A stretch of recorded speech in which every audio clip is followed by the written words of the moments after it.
And we have some news coming in from the national capital, where the Supreme Court has allowed riot-accused Tahir Hussain to campaign in Delhi. AIMIM had chosen Tahir Hussain as a candidate from Delhi's Mustafabad, and he is now going to be out of jail for 12 hours a day. He can campaign from the 29th of January to the 3rd of February. Tahir accused of killing IB staffer in 2020 riots in Delhi. Supreme Court has granted custody parole to Tahir Hussain. AIMIM PIC had been barred, or rather from visiting home. Tahir Hussain can't speak on pending cases, is what the Apex squad had said. Shrishti is getting in more details. On that story, there are several conditions.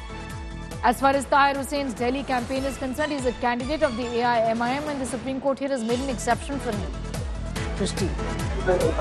Well, definitely, Sneha, it's a big relief that has come in for Tahir Hussain, because the court has granted him custody parole today to campaign for the upcoming elections.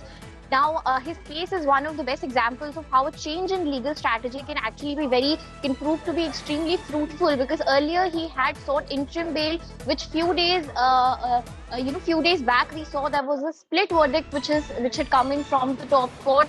When the matter was listed today, however, his legal team decided to press for custody parole instead of interim bail, because it was pointed out very clearly on the last occasion and again today that he is also an accused in 2 other cases, which is why even if the court had granted him interim bail today, he would not have been able to come out of jail to campaign.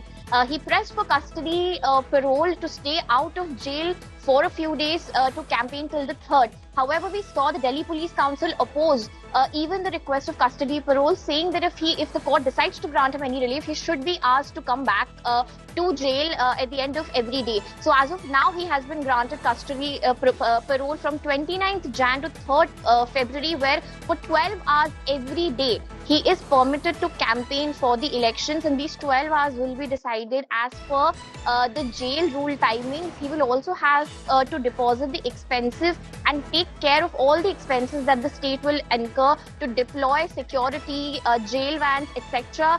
For his transportation. An amount of roughly 4,14,000 was given by Delhi Police Council, which would have been the expenses for 24 hours. Considering he'll only be out of jail for 12 hours, he'll have to deposit around 2,07,000 for every day that he'll be out, and he's been asked to deposit the expenses for 2 days every time. Some other restrictions have also been imposed, where he's undertaken that he'll not visit his original residence. He'll not be making comments regarding the pending cases. He'll also take care of the accommodation of the security which will be deployed, which has been deployed for his security, and also give advance deposit for 2 days at a time. So all these restrictions have been imposed, but as of now, he will be allowed to campaign for elections for 12 hours every day as per jail timings, and campaign for the upcoming assembly elections. Back to you. All right, Shrishti, getting in those details as far as brief relief there for Tahir Hussain, candidate of the AIMIM in Delhi elections from Delhi's Mustafabad, is concerned.